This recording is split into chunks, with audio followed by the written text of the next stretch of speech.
आज की इस वीडियो में हम बात करने वाले हैं आंध्र प्रदेश सर्किल के एमटीएस पोस्टमैन के 2024 के क्वेश्चन पेपर के मैथ सॉल्यूशन के बारे में। जितने भी प्रीवियस क्वेश्चन पेपर्स हैं उनका मैथ सॉल्यूशन आपको बहुत अच्छे से करना है। क्यों करना है? क्योंकि रिपीटेड क्वेश्चन आपको नेक्स्ट ईयर के एग्जाम में भी देखने को मिलते हैं, और दूसरी बात, इसी तरह के मेथड के क्वेश्चन बार बार पूछे जाते हैं, तो ये बहुत अच्छे से प्रैक्टिस आपको करने हैं।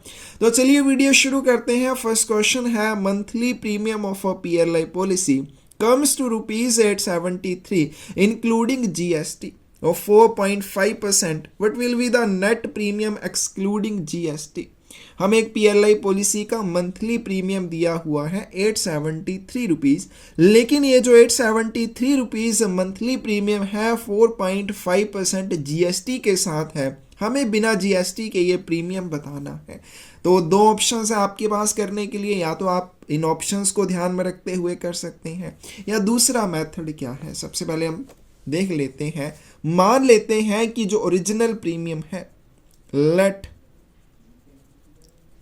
ओरिजिनल प्रीमियम कितना है, एक्स रुपीज़ है। जो ओरिजिनल प्रीमियम है उसको हम एक्स रुपीज़ मान लेते हैं। अकॉर्डिंग टू क्वेश्चन क्या आ जाएगा? क्वेश्चन के अनुसार हमें बोला गया है कि ये जो है 873 रुपीज़ प्रीमियम है, ये 4.5% जीएसटी के साथ है, यानी कि ओरिजिनल प्रीमियम जो कि है x rupees plus 4.5% of original premium कितना है, 873 रुपीज़ है। तो ये हमारे पास इक्वेशन बन जाएगी, इसको हम आगे सॉल्व कर सकते हैं। क्या आ जाएगा? x प्लस 4.5% ऑफ x है, तो इसको हम क्या लिखेंगे, 4.5 divide 100 multiply x is equal to 873।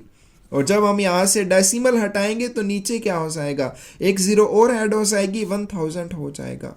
x plus 45 divide 1000 multiply x is equal to 873। आगे हम इसको सॉल्व कर लेंगे। एलसीएम आ जाएगा हमारे पास 1000, और यहाँ पे क्या आ जाएगा, 1000x plus 45x is equal to 873। और नेक्स्ट चलते हैं, 1045x divide 1000 is equal to 873। अब यहाँ से इसको हम कैंसिल कर सकते हैं, 5 के साथ चला जाएगा, 5 दूनी 10 के यहाँ पे छोटा है 4, तो 500 और फिर 5 9 45, और ये भी 5 से चला जाएगा, क्या रह जाएंगे, 200 रह जाएंगे। नेक्स्ट चलते हैं, हमारे पास क्या आ जाएगा, 209x is equal to 873 multiply 200 आ जाएगा। आगे हम इसको सॉल्व कर सकते हैं। क्या आ जाएगा, 209x इज इक्वल टू, अब इन दोनों को मल्टीप्लाई करेंगे, क्या आ जाएगा, 3 दूनी 6, 7 दूनी 14, एक रह जाएगा, 8 दूनी 16, 1 17।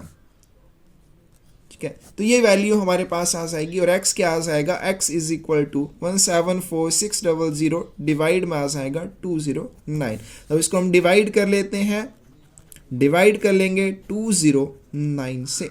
तो सबसे पहले ये किसके साथ चला जाएगा, 8 के साथ चला जाएगा, 8 9 72। ठीक है, ये 8 से चला जाएगा, 8 9 72। ठीक है, और यहाँ पे 8 दूनी 16, क्या आ जाएगा, 6 में से 2 चले जाएंगे, आपके पास 4 बचेंगे। फिर यहाँ पे बात करें तो 14 में से 7 चले जाएंगे, 7 रह जाएंगे, और यहाँ पे 0 आ जाएगी। अब 74 छोटे हैं, 209 बड़ा है, तो यहाँ पे 0 लगाएंगे, और यहाँ पे क्या आ जाएगा, हमारे पास डेसिमल आ जाएगा। अब यहाँ पे ये 3 से चला जाएगा, 9 3 27, और 3 दूनी 6, कितने बच जाएंगे, 10 में से 7 चले जाएंगे, 3, यहाँ पे हमारे पास 1 रहेगा, और यहाँ पे भी 1 रहेगा, फिर 0 लग जाएगी। फिर ये हमारे पास 5 के साथ चला जाएगा, 209 को 5 से मल्टीप्लाई करेंगे, 9 पंजे 45, और 5 दूनी 10, 1045, 10 में से 5 चले जाएंगे, 5 रह जाएंगे। तो इस तरह से आगे ये चलता जाएगा। लेकिन हमारे पास जो मेन वैल्यू है, क्योंकि ऑप्शंस में आपके पास 3 डिजिट है, तो लगभग 3 डिजिट तक हमने निकाल लिया है, 8.35। अब क्योंकि हमने 20 यहाँ पे छोड़ी है, तो ये 20 इनके 2 डेसिमल यहाँ से हट जाएंगे, तो क्या आ जाएगा, 835 रुपीज़। इसमें डेसिमल में आगे थोड़ा बहुत जो होगा उसको हम अप्रोक्स कर लेंगे। तो हमारे पास जो ऑप्शन आएगी वो क्या आ जाएगी, सी आ जाएगी, जो PLI प्रीमियम है विदाउट GST वो कितना है 835 रुपीज़ है। अब यहीं पे अगर हम बात कर लें सेकंड मेथड की, क्योंकि कई बार क्या होता है एग्जाम में हम दिमाग बहुत ज़्यादा चला नहीं पाते, मेरे साथ जैसे होता है मोस्टली, तो इसमें हम क्या कर सकते हैं ऑप्शन के अकॉर्डिंग आंसर निकाल सकते हैं कि 825 रुपये प्लस 4.5% ऑफ 825 रुपये, क्या ये 873 के आसपास कहीं आता है? तो इसको हम सॉल्व कर सकते हैं। क्या आ जाएगा 825 प्लस 45 मल्टीप्लाई 825 और डिवाइड में क्या आ जाएगा 1000 आ जाएगा। इन दोनों को मल्टीप्लाई कर लेंगे, 825 को 45 से मल्टीप्लाई कर लेंगे, 5 पंजे 25, 2 रह जाएंगे, 5 दूनी 10, 2 12, 8 पंजे 40 और 1 41। फिर यहाँ पे 0, 5 चौके 20, 4 दूनी 8, 2 10, 1 रह जाएगा, 8 चौके 32 और 1 33, क्या आ जाएगा 5 2 1 4 3 7। तो हमारे पास आ जाएगा 825 प्लस 37, और क्योंकि 3 डेसिमल यहाँ पे आएगा हमारे पास 3 अंक छोड़ के डेसिमल आएगा, तो क्या आ जाएगा 0.125।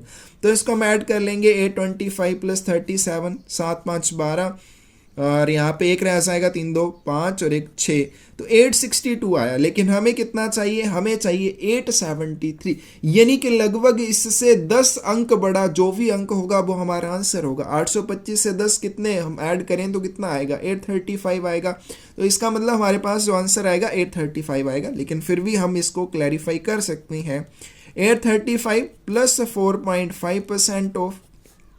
अगर एग्ज़ाम में आपके पास टाइम हो तो मेरी तरह आप ऐसे इसका आंसर निकाल भी सकते हैं, नहीं तो निकालने की ज़रूरत है नहीं। तो क्या आ जाएगा 835 प्लस 45 डिवाइड में 1000 और मल्टीप्लाई में 835 आ जाएगा यहाँ पे, ठीक है। तो इसको मल्टीप्लाई करेंगे, 835 मल्टीप्लाई 45, 5 पंजे 25, 2 रह जाएगा, 5 दिए 15, 2 17, 1 8 पंजे 40 और 1 41। फिर यहाँ पे 5 चौके 20, 2 रह जाएंगे, 4 दिए 12, 2 14, 1 रह जाएगा, 8 चौके 32 और 1 33 आ जाएगा, 5 7 4 1 5 4 3 7, कितना आ जाएगा 835 प्लस 37। अब यहाँ पे देखिए फिर से नीचे 1000 है, तो 3 यहाँ पे अंक छोड़ के डेसिमल आएगा 75। तो इनको हम ऐड करें, 7 5 12, 1 रह जाएगा, 3 1 4, 4 3 7 और 872.575। अप्रोक्स ये कितना हो जाएगा, अप्रोक्स ये हो जाएगा 873 के, यानी कि हमारे पास जो इसका करेक्ट आंसर आएगा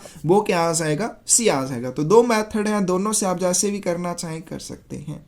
चलिए नेक्स्ट क्वेश्चन देखते हैं। A shopkeeper took loan eight 10% per annum at simple interest. After 5 years, he settled the loan by paying rupees 5,250. What was the principal amount?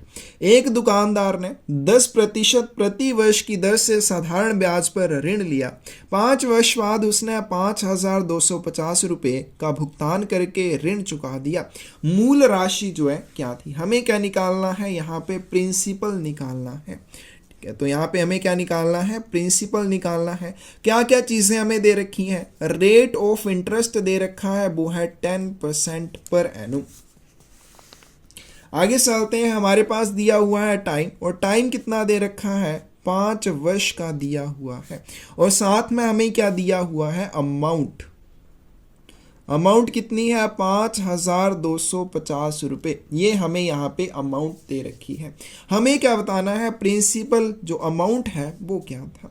अब यहाँ पे जैसे इस तरह का क्वेश्चन आएगा तो इसमें हम कैसे इसको करेंगे, हमारे पास क्या दिया हुआ है अमाउंट, और अमाउंट क्या होती है, अमाउंट होती है जो आपका प्रिंसिपल था प्लस उसके ऊपर जो आपने इंटरेस्ट दिया, वो क्या होता है अमाउंट होता है।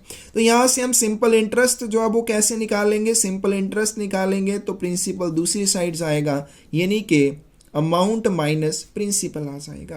तो अमाउंट कितनी है हमारे पास 5,250 माइनस प्रिंसिपल को हम P मान लेते हैं, तो ये क्या आ जाएगी हमारे पास, यहाँ पे आ जाएगा सिंपल इंटरेस्ट। सिंपल इंटरेस्ट क्या है हमारे पास 5,250 माइनस प्रिंसिपल आ जाएगा। और सिंपल इंटरेस्ट के फॉर्मूला की बात करें, क्या होता है principal into rate of interest into time divide में 100। तो यहाँ से हमने सिंपल इंटरेस्ट क्या निकाला 5,250 रुपये minus P is equal to principal. P P माना हुआ है, रेट ऑफ इंटरेस्ट 10% है, टाइम की बात करें तो 5 वर्ष है, और डिवाइड में क्या आ जाएगा 100 आ जाएगा, यहाँ से कैंसिल हो जाएगा 2, और यहाँ से हम क्या निकाल सकते हैं, प्रिंसिपल निकाल सकते हैं। तो प्रिंसिपल इज इक्वल टू क्या हो जाएगा 5250 मल्टीप्लाई टू, यहाँ से कर लेते हैं 5250 माइनस पी, यानी कि इन दोनों के साथ 2 को मल्टीप्लाई करना है, और प्रिंसिपल क्या आ जाएगा हमारे पास यहाँ पे 5250 का बनेगा 10,500, और माइनस क्या आ जाएगा 2p आ जाएगा, और यहाँ पे माइनस का 2p है, जब ये दूसरी साइड जाएगा तो ये प्लस का हो जाएगा, तो क्या आएगा हमारे पास 3p is equal to 10,500 rupees. और अगर हम यहाँ पे बात करें प्रिंसिपल की तो क्या आ जाएगा, डिवाइड में 3 आ जाएगा, तो 3 तिये 9, एक रह जाएगा 3 पंजे 15, 3,500 रुपीज़। तो ये क्या आ जाएगा हमारे पास, प्रिंसिपल आ जाएगा। कौन सी ऑप्शन करेक्ट हो जाएगी, ए ऑप्शन यहाँ पे करेक्ट हो जाएगी। अब अगर हम इसको उल्टा लेकर चलते हैं, ठीक है, इसको क्रॉस चेक कैसे कर सकते हैं उसके बारे में भी बात करते हैं। हमने क्या निकाल लिया, प्रिंसिपल कितना निकाला 3,500 रुपये, और वहीं पे अगर हम बात करें रेट ऑफ इंटरेस्ट कितना है 10% है, टाइम की बात करें तो 5 वर्ष का समय है। तो यहाँ से अगर हम सिंपल इंटरेस्ट निकालना चाहें तो क्या आ जाएगा, principal into rate of interest into time divide में 100 आ जाएगा, ये दोनों कैंसिल हो जाएंगे, क्या बच गया हमारे पास 35 गुने 50, 5 पंजे 25 और 2 रह जाएंगे, 5 दिए 15 2 17, तो ये आ जाएगा हमारे पास सिंपल इंटरेस्ट 5 साल के लिए 1750 रुपये। तो यहाँ से भी हम क्या निकाल सकते हैं, अमाउंट निकाल सकते हैं। अमाउंट के लिए अभी हमने फॉर्मूला क्या क्या होता है, प्रिंसिपल प्लस जो भी इंटरेस्ट आपको मिला, तो प्रिंसिपल कितना था 3500 रुपये, और उसके ऊपर इंटरेस्ट आपको मिल रहा है 1750 रुपये। तो इन दोनों को ऐड करेंगे 0 5 7 5 12, एक रह जाएगा 3 2 5, 3 1 4 और एक कितने आएंगे 5,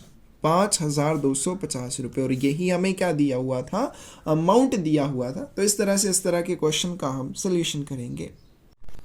नेक्स्ट क्वेश्चन है हमारे पास, सॉल्व दी प्रॉब्लम। तो हमारे पास यहाँ पे इक्वेशन दे रखी है, इसको हमने सॉल्व करना है। 2 स्मॉल ब्रैकेट के अंदर है 10 + 15 डिवाइड 5 मल्टीप्लाई 4 -2 मल्टीप्लाई 2, और स्मॉल ब्रैकेट यहाँ पे क्लोज हो रही है। तो इस तरह के क्वेश्चन में सबसे पहले जो भी ब्रैकेट के अंदर होगा उसको हम सॉल्व करेंगे। सॉल्व करने के लिए कौन सा नियम लगता है, बोर्ड मास। सबसे पहले ब्रैकेट को सॉल्व करेंगे, यानी कि ब्रैकेट के अंदर जो भी होगा उसको सॉल्व करेंगे, फिर उसके बाद ऑफ को, फिर डिवाइड मल्टीप्लाई एडिशन और सब्ट्रैक्शन, इस तरह से सॉल्व करते हैं। तो सबसे पहले हम ब्रैकेट के अंदर वाले को सॉल्व करेंगे। 2 हमारे पास एज इट इज आएंगे, और क्या आ जाएगा 10 प्लस, अब यहाँ से सबसे पहले ये डिवाइड वाला, यहाँ पे ऑफ तो है नहीं, डिवाइड वाला सिंबल सबसे पहले है, तो इसको हम सॉल्व करेंगे। 15 डिवाइड 5 कितना आ जाएगा 3 मल्टीप्लाई 4 -2 गुने 2। फिर हम किसको सॉल्व करेंगे, मल्टीप्लाई वाले सिंबल को, तो क्या आ जाएगा 10 प्लस 3 चौके 12 12 -2 गुना 2 4 हो जाएगा। तो आगे इसको सॉल्व कर लेंगे, फिर क्या करेंगे एडिशन करेंगे, तो इनको ऐड कर देंगे। 22 -4 विच इज इक्वल टू 2, और 22 - 4 कितने हो जाएंगे 18 हो जाएंगे, विच इज इक्वल टू 36। कौन सी ऑप्शन करेक्ट आ जाएगी आपके पास, डी ऑप्शन करेक्ट आ जाएगी। नेक्स्ट क्वेश्चन है, distance between 2 stations A and B is 300 kilometers. A train leaves the station A with a speed of 40 km/h at the same time. Another train departs from station B with the speed of 50 km/h. How much time will these 2 trains take to cross each other? 2 ट्रेनें हैं, वो A और B station से निकलती हैं, उनकी speed भी हमारे पास यहाँ पे दे रखी है। तो यहाँ पे एक स्टेशन हमारे पास यहाँ पे है, ये मान लो B स्टेशन है, और एक स्टेशन यहाँ पे है A स्टेशन। 2 ट्रेन चलती हैं, एक यहाँ से इस वाली डायरेक्शन को चलती है, और B स्टेशन से एक ट्रेन इस वाली डायरेक्शन को चलती है। दोनों की स्पीड्स की बात करें तो A ट्रेन की स्पीड 40 km/h है, और वहीं पे अगर हम बात करें B ट्रेन की तो उसकी स्पीड कितनी है 50 किलोमीटर पर आवर है। हमें क्या बताना है? हमें बताना है ये दोनों एक दूसरे को कितने समय में पार करेंगी। इस तरह का जब भी क्वेश्चन आएगा जिसमें आपके पास दो वाहन एक दूसरे की तरफ बढ़ रहे होंगे, एक दूसरे की तरफ जा रहे होंगे, वहां पर आपने रिलेटिव स्पीड निकालनी है, और वहां पर जो रिलेटिव स्पीड निकलती है इन दोनों की स्पीड को ऐड करने पर निकलेगी, क्योंकि ये भी इसकी डायरेक्शन में जा रही है और ये भी, ठीक है, दोनों एक दूसरे की डायरेक्शन में जा रहे हैं, तो उतना कम समय लगेगा इन दोनों को आपस में मिलने के लिए। इसका मतलब इन दोनों की स्पीड को आपने ऐड करना है। अगर एक दूसरे से दूसरी तरफ को जा रही हैं तो वहां पे माइनस करना है, यानी कि दोनों ही अगर सेम डायरेक्शन में जा रही हैं, ए ट्रेन भी इस डायरेक्शन में जा रही है, बी ट्रेन भी इसी डायरेक्शन में जा रही है, तो दोनों की स्पीड को माइनस करना है, क्योंकि उतना ज़्यादा समय लगेगा दोनों को आपस में मिलने में। और अगर एक दूसरे की तरफ जा रहे हैं तो दोनों की स्पीड को ऐड करेंगे। तो किस तरह से आ जाएगा हमारे पास? दो ट्रेनें हैं एक दूसरे की तरफ जा रही हैं और हमें क्या निकालनी है? यहाँ पे रिलेटिव स्पीड निकालनी है। और रिलेटिव स्पीड कैसे निकालेंगे? क्योंकि एक दूसरे की तरफ को जा रही हैं तो दोनों की स्पीड को ऐड करेंगे, यानी कि 40 किलोमीटर पर आवर प्लस क्या आ जाएगा हमारे पास? 50 किलोमीटर पर आवर आ जाएगा, which is equal to 90 kilometre per hour. ये उनकी क्या हो जाएगी? रिलेटिव स्पीड हो जाएगी। और डिस्टेंस की बात करें कितना है? 300 किलोमीटर है। डिस्टेंस की बात करें 300 किलोमीटर्स है। और हमें क्या निकालना है? टाइम निकालना है जिस समय वे एक दूसरे को पार करेंगे। तो क्या निकालना है? टाइम निकालना है। तो टाइम के लिए क्या फॉर्मूला होता है? Distance over speed. तो यहां से हम टाइम निकाल सकते हैं। टाइम क्या आ जाएगा? डिस्टेंस कितना है हमारे पास? 300 किलोमीटर्स है, और बात करें स्पीड की तो वो है 90 किलोमीटर पर आवर। तो क्या आ जाएगा? 30/9 आवर्स। ये समय लगेगा उनको आपस में पार करने में। लेकिन अगर हम देखें ऑप्शंस में, तो ऑप्शन में हमें इस तरह का तो कोई ऑप्शन नहीं दिया हुआ है, तो इसको हम आगे सॉल्व करेंगे। 30 को 9 से डिवाइड कर लेंगे, क्या आ जाएगा? 9×3=27 आ जाएगा। 3 रह जाएंगे, क्या आएगा? 3 से ही 3/9 आ जाएगा। तो यहाँ पे ये क्या आ जाएंगे? आवर आ जाएंगे। तो ये हमारे पास अलग अलग लिख लेते हैं, 3 आवर और 3/9 आवर। इस तरह से जब भी आप आगे इसको सॉल्व करेंगे तो इस वाली इक्वेशन को आप अगर मिनट्स में कन्वर्ट करेंगे, तो जैसे एक आवर में 60 मिनट्स होते हैं, 3/9 आवर्स में कितने मिनट होंगे? 60 से मल्टीप्लाई कर देंगे, 3/9 गुने 60, फिर क्या आ जाएंगे? ये फिर मिनट आ जाएंगे। तो इसको आगे हम सॉल्व कर लेंगे। क्या आ जाएगा हमारे पास? 3 आवर, और यहाँ पे 3 से 3 रह जाएंगे, 3 से 20। 3 घंटे 20 मिनट का टाइम लगेगा उन दोनों ट्रेन्स को आपस में क्रॉस करने में। तो 44 की कौन सी ऑप्शन आपके पास करेक्ट आ जाएगी? 3 hours and 20 minutes, B option correct आ जाएगी। नेक्स्ट क्वेश्चन है, a train moving at 48 kilometre per hour completes a journey in 10 hours. By how much speed of this train should be increased to complete this journey in 8 hours? एक train है जिसकी गति 48 kilometre per our है और वो 10 घंटे में एक यात्रा पूरी करती है। इस यात्रा को 8 घंटे में पूरा करने के लिए इस रेलगाड़ी की गति कितनी बढ़ाई जानी चाहिए? दो कंडीशंस हमारे पास यहाँ पे हैं। फर्स्ट कंडीशन की बात करें, फर्स्ट कंडीशन में हमारे पास क्या दे रखा है? हमारे पास दे रखी है स्पीड, और स्पीड कितनी है? 48 किलोमीटर पर आवर। और वहीं पे अगर हम बात करें टाइम की, तो टाइम हमें दिया हुआ है 10 घंटे का। 10 घंटे की यात्रा वो करती है, स्पीड उसकी कितनी है? 48 किलोमीटर पर आवर। यहाँ से हम क्या निकाल सकते हैं? डिस्टेंस निकाल सकते हैं। क्या हो जाएगा? डिस्टेंस स्पीड मल्टीप्लाई टाइम हो जाएगा। और स्पीड कितनी है? 48 किलोमीटर पर आवर। टाइम की बात करें 10 घंटे है, 480 किलोमीटर, यानी कि जो टोटल डिस्टेंस है वो 480 किलोमीटर है। अब वही डिस्टेंस हमें कितने घंटों में पार करना है? 8 घंटों में। तो ये क्या आ जाएगी? एक सेकंड कंडीशन आ जाएगी, जिसमें हमारे पास डिस्टेंस कितना है? 480 किलोमीटर्स है। और वहीं पे अगर हम बात करें टाइम की, तो टाइम कितना है? 8 घंटों का है, 8 आवर्स का है। तो हमें क्या निकालना है यहाँ पे? हमें निकालनी है इसकी स्पीड। और स्पीड क्या आ जाएगी, डिस्टेंस ओवर टाइम, तो कितना आएगा 480 डिवाइड 8 और यहाँ पे आएगा हमारे पास 60 किलोमीटर पर आवर। ये स्पीड हो जाएगी सेकंड कंडीशन में।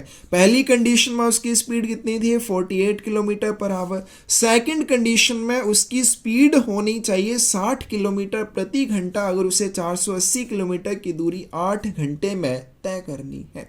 हमें क्या निकालना है कि उसकी गति, अब क्वेश्चन हमेशा ध्यान से पढ़ना चाहिए, क्योंकि अगर यहाँ पे 60 किलोमीटर पर आवर लिखा होता तो मेरी तरह जो बहुत तेज बनते हैं उन्होंने क्या करना था, वो 60 किलोमीटर पर आवर को करेक्ट करना था और आंसर गलत हो जाना था। तो हमेशा जो आसान क्वेश्चन लगते हैं उनकी तरफ तो विशेष ध्यान देना है। तो हमें क्या बताना है कि इस ट्रेन की गति हमें कितनी बढ़ानी है कि 8 घंटे में ये दूरी तय कर सकें। तो कितनी बढ़ानी है, पहले उसकी स्पीड थी 48 किलोमीटर, अब हमें स्पीड चाहिए उसकी 60 किलोमीटर पर आवर। तो 68 माइनस 48 कितना आ जाएगा हमारे पास, 12 आ जाएगा।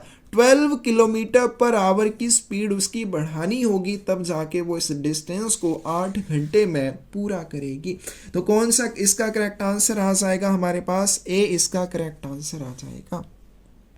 नेक्स्ट क्वेश्चन है, a man's wage was reduced by 50%, again the reduced wage was increased by 50%, find is fixed loss in terms of percentage.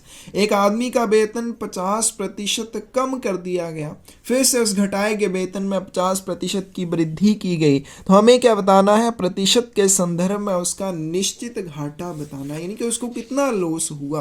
पहले उसकी जो तनख्वाह थी उसको 50% बढ़ाया गया, फिर उस जो बढ़ी हुई पहले उसकी तनख्वाह को 50% रिड्यूस किया गया, घटाया गया, फिर उसको घटाई हुई वेज को या घटाए हुए वेतन को 50% इंक्रीज किया गया। तो हमें क्या बताना है, उसको ओवरऑल लॉस कितना हुआ। तो यहाँ पे मान लेते हैं कि उसका जो लेट हिज ओरिजिनल वेज, कि उसका जो ओरिजिनल में उसकी जो सैलरी थी या उसका जो वेतन था वो कितना था, 100 रुपीज। अब पहले क्या होता है, पहले उसका वेतन कम हो जाता है 50%, तो आफ्टर 50% रिड्यूस, न्यू जो उसकी वेतन या न्यू उसका जो बेस बनेगी वो क्या बनेगी, 100 माइनस 50% ऑफ 100 बन जाएगी। कितना आ जाएगा, 100 माइनस क्या आएगा, 50 आ जाएगा। यानी कि 50% उसकी वेतन घटने के बाद उसका जो वेतन बनेगा वो नया वेतन होगा 50 रुपये। अब 50 रुपये जब उसका वेतन हो गया, फिर से इस घटे हुए यानी कि ये जो 50 रुपये है इसको 50% फिर से बढ़ाया गया। अगेन क्या किया गया, आफ्टर 50% इंक्रीज, कितना आ रहा जाएगा नया वेतन, कितना आएगा 50 प्लस 50% ऑफ 50, कितना आएगा 50 प्लस क्या आएगा 25, यानी कि 75 रुपीज़। पहले उसकी जो सैलरी थी या बेस थी वो थी 100 रुपये, अब फाइनली उसकी जो सैलरी बनती है वो बनती है 75 रुपीज़। हमें क्या बताना है, उसको लॉस कितना हुआ, लॉस परसेंटेज निकालनी है। तो लॉस कितना आ जाएगा, 100 minus 75 which is equal to 25 rupees, यानी कि उसको 25 रुपये का घाटा हुआ। और लॉस परसेंट निकालने का क्या फॉर्मूला होता है, लॉस डिवाइड में जो ओरिजिनल में उसकी या शुरुआत में उसकी जो भी सैलरी थी, यानी कि ओरिजिनल वेज मल्टीप्लाई 100%। ठीक है, अब यहाँ पे 100% देखो, 100% क्या हो जाएगा, 100 ओवर 100, यानी कि इसको हम 1 से मल्टीप्लाई कर रहे हैं और कुछ भी नहीं है। तो लॉस परसेंट क्या हो जाएगा, loss over original wage multiply 100%। कितना आ जाएगा, लॉस हुआ उसको 25 रुपीज़ का, उसकी जो ओरिजिनल में या वास्तविक उसकी जो वेतन थी वो कितनी थी, 100 रुपीज़ हमने यहाँ पे मानी हुई है, मल्टीप्लाई 100%। तो ये कैंसिल आउट हो जाएंगे, 25% आ जाएगी, यानी कि उसको कितना घाटा हुआ, 25% का उसको घाटा हुआ। डी ऑप्शन करेक्ट आ जाएगी। नेक्स्ट क्वेश्चन है, A finishes his work in 15 days while B takes 10 days, how many days will the same work be done if they work together। अब बहुत सारे तरीके हैं इस क्वेश्चन को करने के लिए, जो मुझे सबसे आसान लगता है उसके बारे में आपको बता देते हैं। बोला गया कि ए जो है एक काम को 15 दिन में कर सकता है और बी मेरी तरह है वो 10 दिन में करेगा। नहीं सॉरी, बी नहीं, ए मेरी तरह है ए 15 दिन में कर रहा है यानी कि ज़्यादा समय ले रहा है, और बी जो है 10 दिनों में उस काम को करता है। अगर दोनों एक साथ मिलकर काम करें तो कितने समय में उस काम को ख़त्म कर सकते हैं। ए क्या दिया हुआ है, 15 डेज में ख़त्म करता है। वहीं पे अगर हम बात करें बी की तो वो सिर्फ 10 दिन में इसको ख़त्म कर लेता है। हमने क्या करना है, let LCM is equal to total work. इन दोनों का एलसीएम निकालना है, जो भी एलसीएम आएगा उसको हम टोटल वर्क मान लेंगे। और 15 और 10 का एलसीएम हम निकाल लें तो कितना आ जाएगा, 2 से चला जाएगा 5 रह जाएंगे, फिर 3 से चला जाएगा 5 रह जाएंगे, 5 दिए 15 और 2 15 दूना 30 यूनिट टोटल काम है। हमने क्या किया, इन दोनों का एलसीएम निकाल लिया और एलसीएम जो भी आया उसको हमने टोटल वर्क मान लिया। दोनों का एलसीएम आया 30 यूनिट, तो हमने मान लिया कि टोटल जो उन्होंने काम किया वो 30 यूनिट है। अब यहां से हम क्या निकालेंगे, दोनों का एक एक दिन का काम निकालेंगे। अब देखो ए क्या करता है, 30 यूनिट काम 15 दिन में करता है, तो ए एक दिन में कितना काम करेगा, ए इज 1 डे।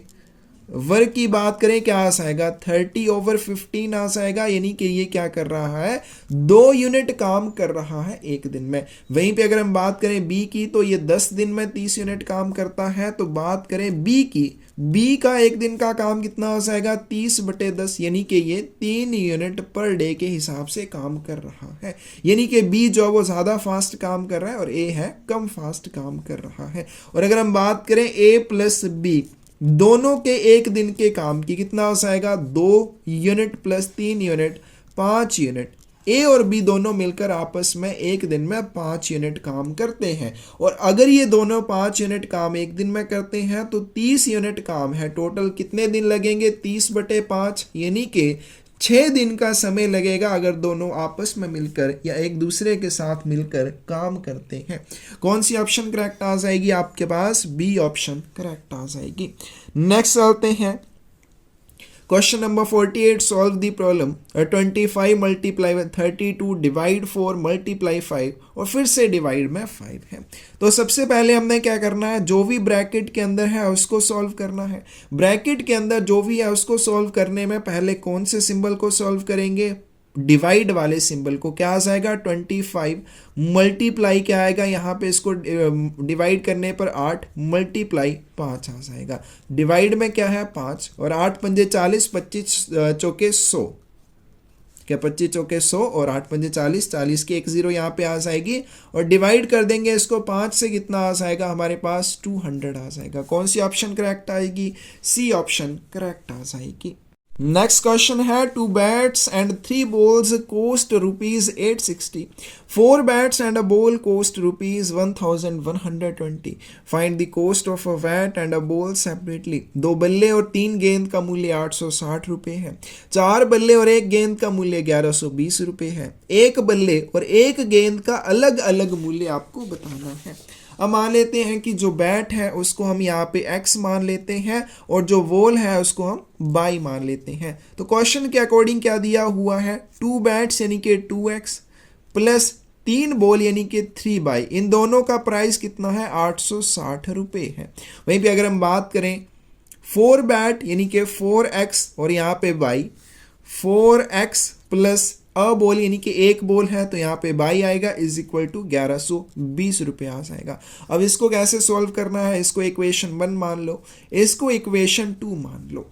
अब यहाँ पे आपने क्या करना होता है, या इन दोनों को आपने इक्वल करना है या इन दोनों को आपने इक्वल करना है, तो इससे आपके पास एक चीज़ की कीमत आ जाएगी। हम यहाँ पे x वाली वैल्यू को इक्वल कर लेते हैं। तो अगर x वाली वैल्यू को इक्वल करना है, यहाँ पे 2 है यहाँ पे 4, ऑब्वियसली हमें इसके साथ इसको 2 के साथ मल्टीप्लाई करना पड़ेगा।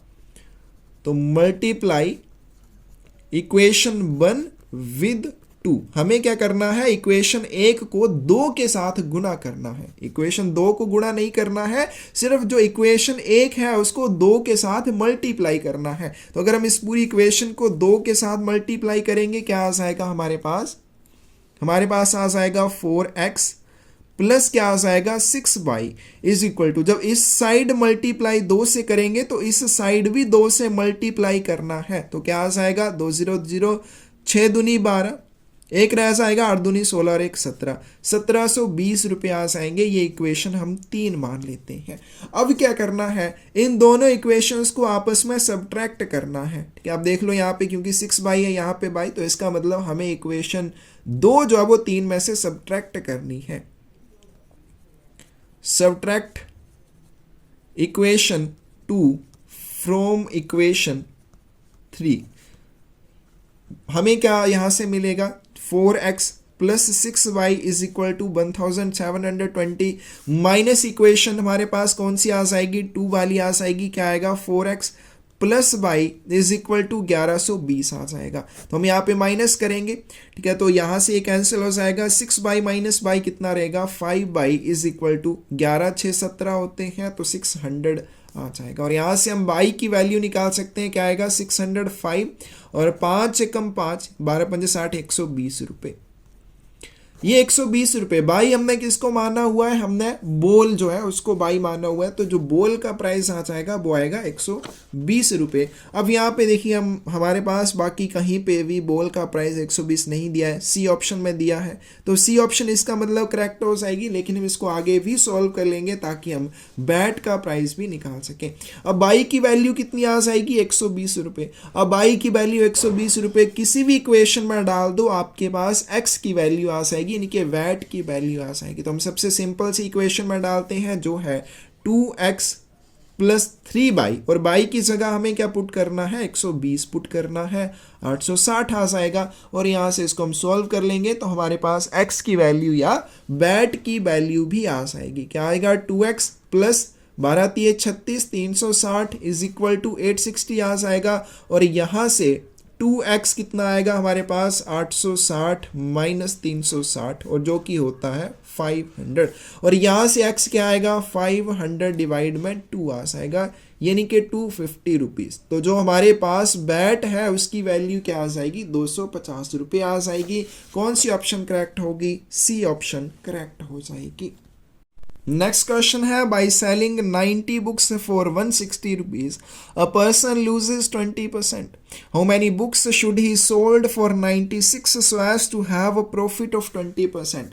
90 किताबें बेचने 160 रुपये में बेचने पर एक व्यक्ति को 20% की हानि होती है। 96 रुपीज में से कितनी किताबें बेचनी चाहिए ताकि 20% का लाभ हो। तो यहाँ पे क्या हमारे पास दिया हुआ है, सेलिंग प्राइस दिया हुआ है 90 बुक्स का। सेलिंग प्राइस ऑफ 90 बुक्स, 90 पुस्तकों के अगर हम विक्रय मूल्य की बात करें वो कितना है, 160 रुपये। और सेलिंग प्राइस ऑफ 1 बुक क्या आ जाएगा हमारे पास, इज इक्वल टू 160 बटे 90, यानी कि 16 बटे 9 रुपीस आ जाएगा। फिर आगे चलते हैं, हमें यहाँ पे दिया हुआ है लॉस। लॉस कितना दिया हुआ है, 20% का दिया हुआ है। हमें क्या निकालना है, कॉस्ट प्राइस यहाँ पे निकालना है। तो कॉस्ट प्राइस निकालने का क्या फॉर्मूला होता है, 100 over 100 minus loss multiply selling price आ जाएगा। तो यहाँ से हम कॉस्ट प्राइस निकाल सकते हैं, 100 ओवर क्या आएगा, 100 माइनस लॉस। लॉस कितना हुआ है, 20% का हुआ है, तो 100 माइनस 20 80 आ जाएगा। मल्टीप्लाई सेलिंग प्राइस कितना है हमारे पास, सेलिंग प्राइस है 16 बटे 9 रुपीस है। तो ये दोनों कैंसिल हो जाएंगे, 8 से यहाँ पे 2, यानी कि 20 बटे 9 रुपये आ जाएगा। तो ये क्या आ गया हमारे पास, कॉस्ट प्राइस आ गया। कॉस्ट प्राइस आया 20 बटे 9। दूसरी कंडीशन की बात करते हैं, क्योंकि अब उसे क्या चाहिए, प्रॉफिट चाहिए। अब उसके पास जो कॉस्ट प्राइस है, यानी कि मेरे पास अगर एक किताब है, मैंने उसका मूल्य 20 बटे 9 रुपये रखा है, मुझे वो कितने में बेचनी चाहिए कि 20% का प्रॉफिट हो। कि यहाँ पे मुझे कितने रुपए में बेचनी चाहिए कि 20% का प्रॉफिट हो।